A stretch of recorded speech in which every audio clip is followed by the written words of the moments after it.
From an early age, a person is shaped by forces they cannot control. Parents mold behavior with praise and punishment. Teachers enforce obedience disguised as discipline. Peers reward conformity with acceptance and exile difference with silence. Over time, the individual forgets the difference between what is real and what is rewarded. What begins as instinct is buried beneath rehearsed approval. The self does not vanish in a single moment. It decays gradually until nothing remains but a performance perfected over years.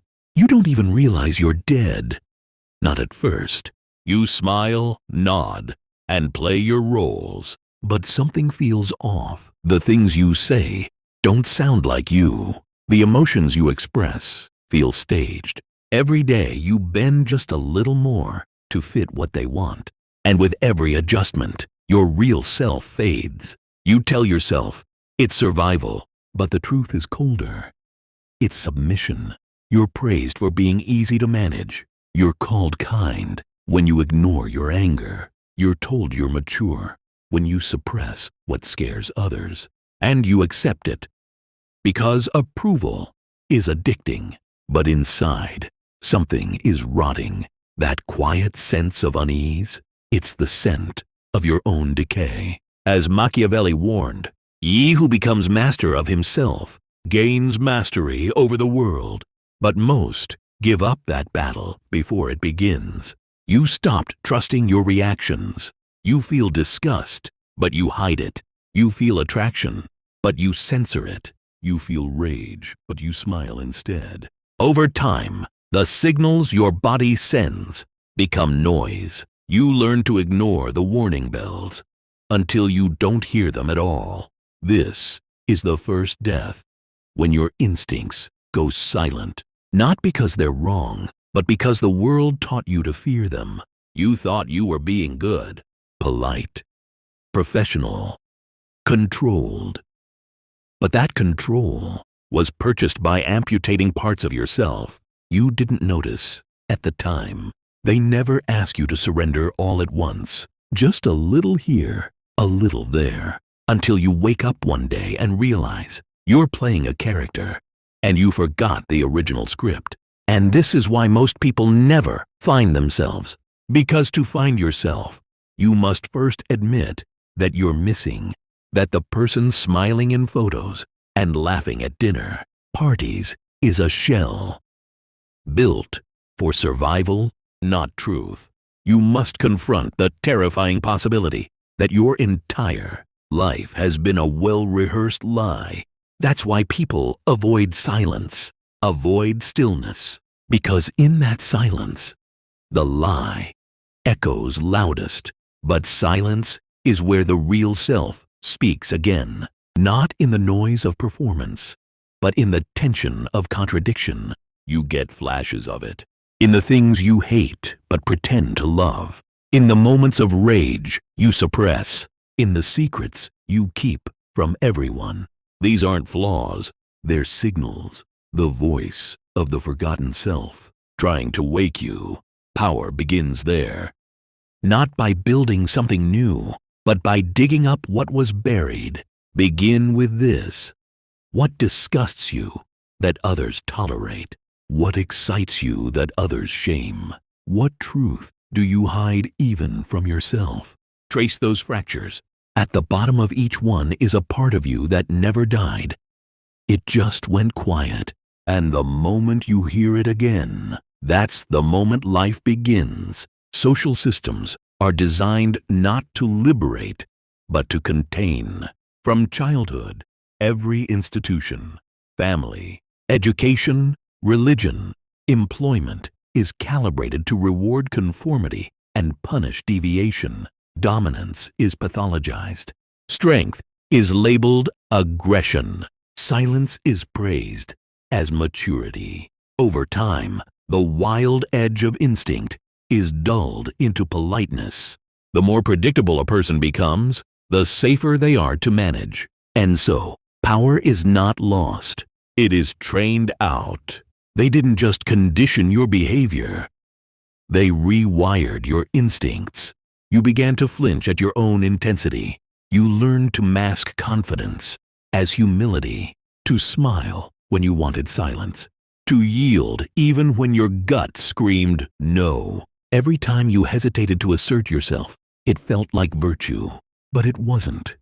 It was programming. It is better to be feared than loved, Machiavelli warned. If one cannot be both, and still, you chose to be liked and disappeared behind your own smile.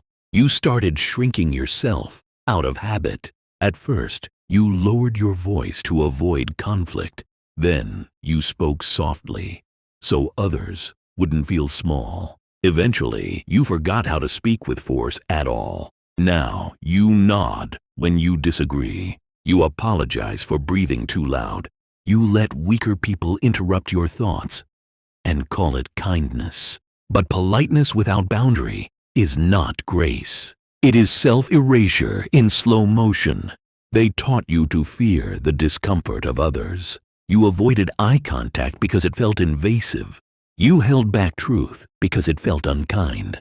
You walked lightly through rooms so no one noticed your weight. But power does not apologize for existing. It does not seek permission to be present. The world rewards those who speak simply, directly, and without guilt. Those who do not dilute themselves to soothe the room. You believed humility would make you loved, but what it made you was forgettable. While others sharpened their presence, you softened yours into vapor. You made others feel safe, and in doing so, you became easy to ignore. Influence is not granted to the agreeable. It is seized by those willing to risk discomfort. Men in general judge more by the sense of sight than by the sense of touch, Machiavelli observed. If they can't feel you, they will never respect you. You were taught to be useful, never dangerous.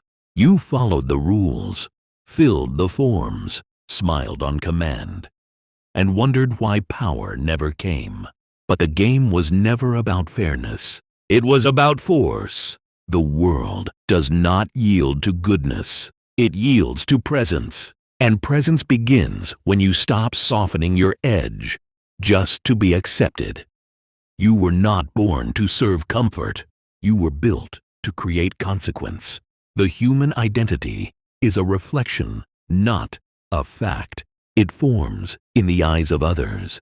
Projected expectations, silent judgments, and unspoken rules. Over time, this feedback becomes a mirror that distorts more than it reveals. And so the self becomes performance, shaped by applause, punished by silence, and driven by the need to be seen a certain way. The result is not identity. It's a mask worn too long. You've never really seen yourself. Not fully, not without noise. Every glance in the mirror is interrupted by an imagined voice. What will they think? Do they approve? Will this make you more acceptable? You adjust your face, your posture, your tone, just slightly, but enough to lose something each time. And what you call growth is often just better mimicry, cleaner performance, more efficient self-erasure. You want transformation, but you still seek permission. You want truth, but only the kind that won't make others uncomfortable. You are trapped in the gaze of the world, believing freedom can exist while still being liked. You want to reclaim yourself while remaining palatable. It doesn't work that way. There's a price to becoming real, and the first cost is validation. You've been taught to ask before you move. Praise has become your compass, and even in rebellion, you want applause. But here is where the shift begins. Power starts in the places no one claps. The silence you run from is the silence that reshapes you. The self does not emerge under spotlights. It rises in darkness, where you are finally alone with the truth. It will feel like death, because part of you must die. The obedient self, the agreeable self, the curated persona you built for safety. A man who wants to act virtuously in every way necessarily comes to grief. Among so many who are not virtuous, you've become grief avoidant, so you've become self-avoidant. And what's left is a hollow confidence. Loud on the outside, quiet on the inside. In the stillness, something uncomfortable emerges. Thoughts you don't want to admit. Desires you've labeled wrong. Impulses you've spent years suppressing. This is not chaos. It is clarity. What speaks in silence is not weakness. It is instinct rediscovering itself. You're not broken. You're buried. And the deeper you go into solitude, the more brutal and beautiful that excavation becomes. You've been told your reflection is your identity, but reflection is always warped by light, by angle, by frame. The real image is what doesn't need to be reflected, what watches silently while others scream. That's where your presence waits, and you will not find it by thinking. You will find it by watching, listening, without reacting, without adjusting, without trying to be seen. They will not understand the change. They're not supposed to. You are not performing for them anymore. You're not asking for permission to exist. You're not softening your truth so they feel safer. Presence does not explain itself, and power does not wear labels. It simply watches, waits, and moves when it decides. That is what you are becoming. You are not a role. You are not your past. You are not what they remember, expect, or demand. You are a force, but you've spent years asking that force to be small, likable, silent. No more. The mirror only lies when it's crowded. So clear the room. Let silence speak. And when it does, you'll know. It was never about being seen. It was about finally seeing yourself. Reinvention always comes at a cost. When someone begins to walk differently, speak more deliberately, or disengage from familiar scripts, the social environment instinctively resists. Familiarity breeds safety. Predictability sustains harmony. So when identity evolves, others don't just notice. They react, not with celebration, but with subtle unease. Growth, in this context, becomes a threat to the social order that once depended on your compliance. They won't say it aloud, but you'll feel it. The room changes. Eyes linger a little longer, searching for cracks. Jokes become sharper. Compliments disappear. The people who once pulled you close will now keep their distance. You've crossed a threshold, from agreeable to unpredictable, from convenient to sovereign. And that shift, no matter how quietly you carry it, sets off alarms in the minds of those who preferred you weaker. You'll start to hear concern disguised as correction. You've changed. Don't lose yourself. This isn't like you. These phrases are not about care. They are about control, because when someone no longer reflects the version others are comfortable with, their presence becomes disruptive. Your calm will unsettle them. Your silence will feel accusatory. Your independence will be mistaken for arrogance. It won't be fair, but it will be revealing. You've mistaken obedience for belonging. That's why their withdrawal feels like betrayal. But you were never truly accepted. You were tolerated. As long as you stayed small. Now, you've taken space, and space, in the language of human power, signals danger. It is much safer to be feared than loved. If one has to choose, you didn't ask to be feared. But in reclaiming yourself, that is exactly what you've become. They aren't reacting to your darkness. They're reacting to your freedom, because freedom is unfamiliar, and the unfamiliar cannot be controlled. They want you expressive, but not too assertive. They want you visible, but only through the filters they approve of. The moment you stop seeking their permission, their warmth turns cold. That is not rejection. That is a system losing its grip on you. You'll want to explain, to defend your evolution. Don't. Every explanation is an invitation for them to dissect you, to look for weakness, to reframe your change as damage. Let them misunderstand. Let them twist your silence into coldness. You don't owe clarity to anyone who fears your clarity. The self you are becoming is not for negotiation. It is for emergence. The truth is brutal. Not everyone can come with you. Growth has a cost, and part of that cost is comfort. You will lose allies. You will lose approval.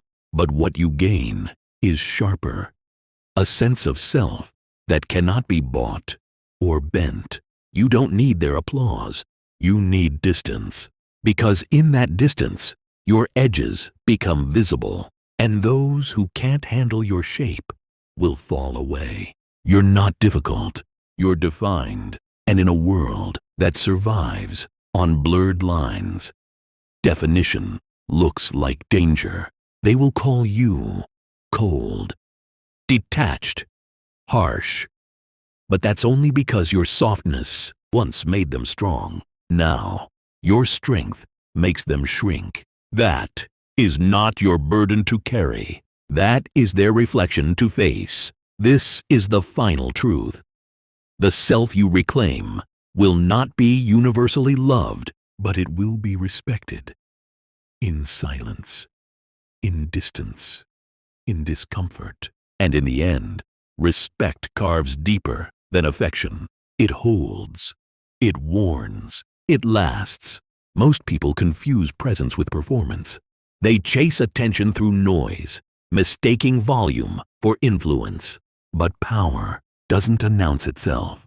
It enters quietly, with alignment.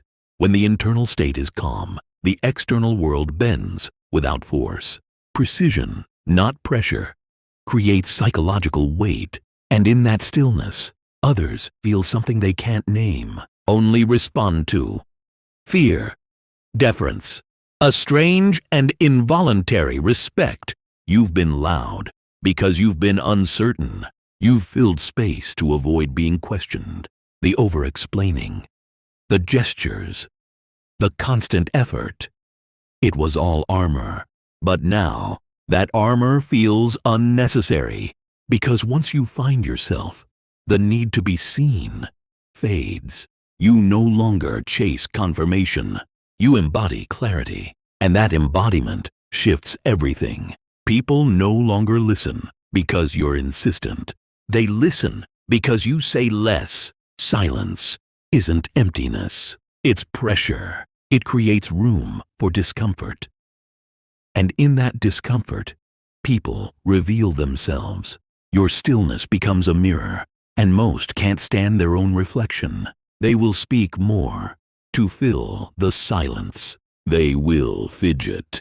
They will laugh too quickly, but you won't need to move, because movement, when not aligned, becomes weakness. Now, every step you take means something. Every glance is deliberate, and every word lands like a blade. You've stopped leaking energy. That's what they notice. The pauses between your words hold more weight than the words themselves. You don't explain decisions. You don't justify your presence. You don't soften your tone to ease their insecurity. And that restraint is unnatural to them. A wise man does at once what a fool does at last.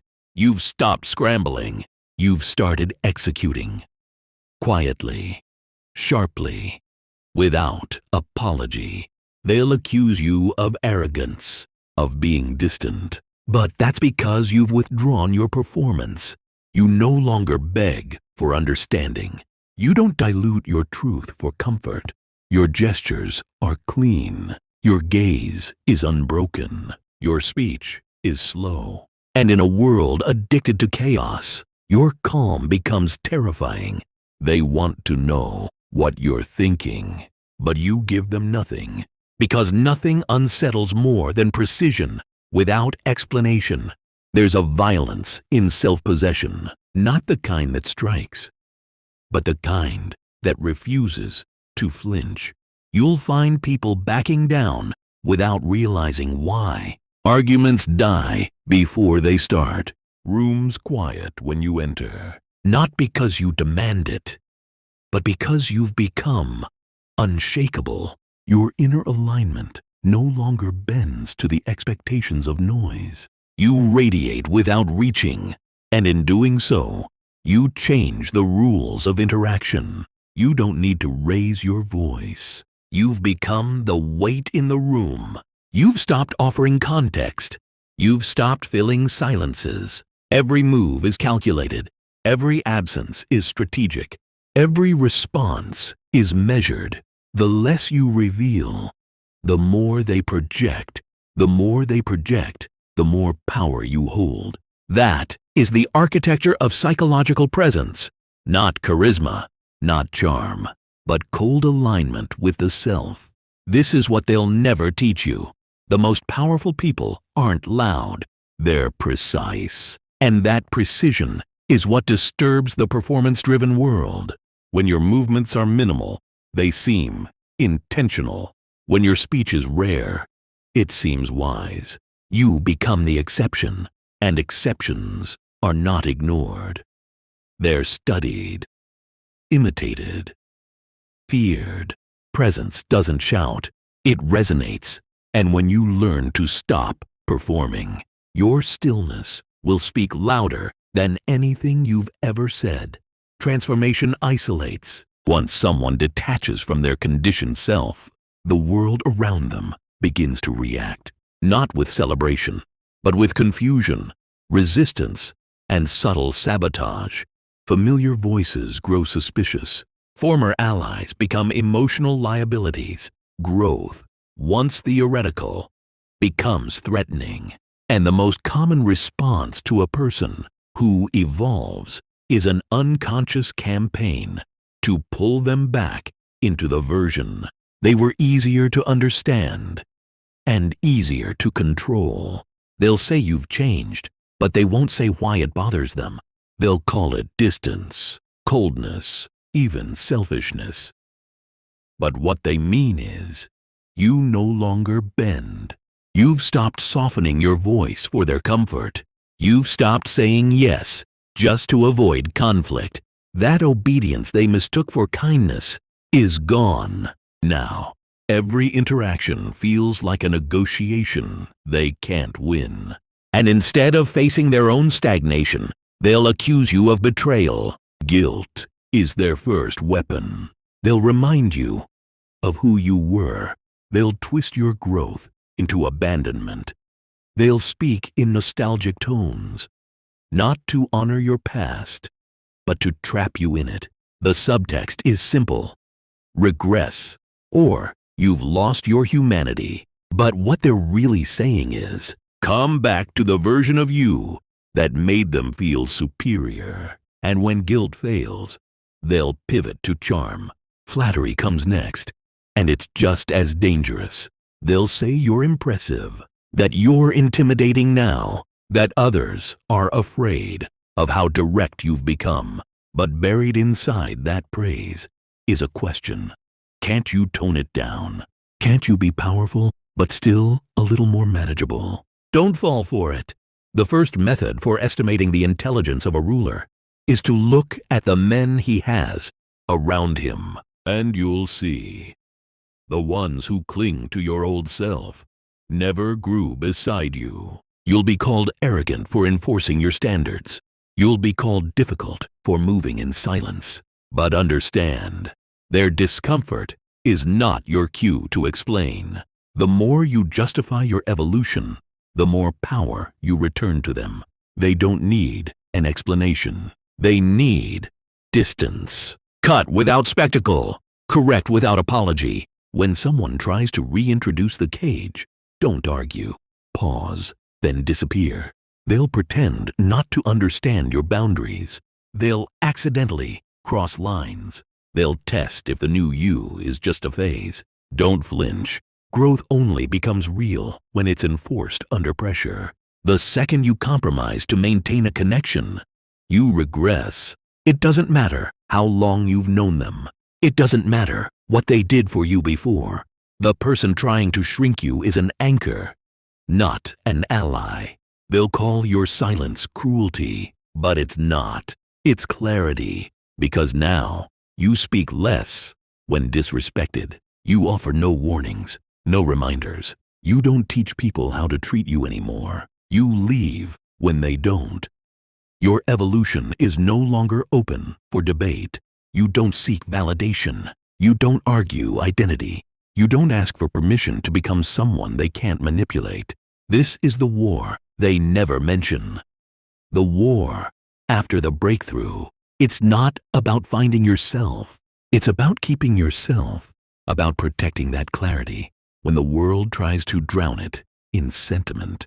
The return to the false self always wears a familiar face. It sounds like love, looks like concern, but it only has one goal: to undo your freedom. And the only answer is stillness and brutal, silent refusal. The final stage of transformation is destruction, not of others, but of the false identity. Every survival trait, every social compromise, every mask forged to be accepted must be dismantled without mercy.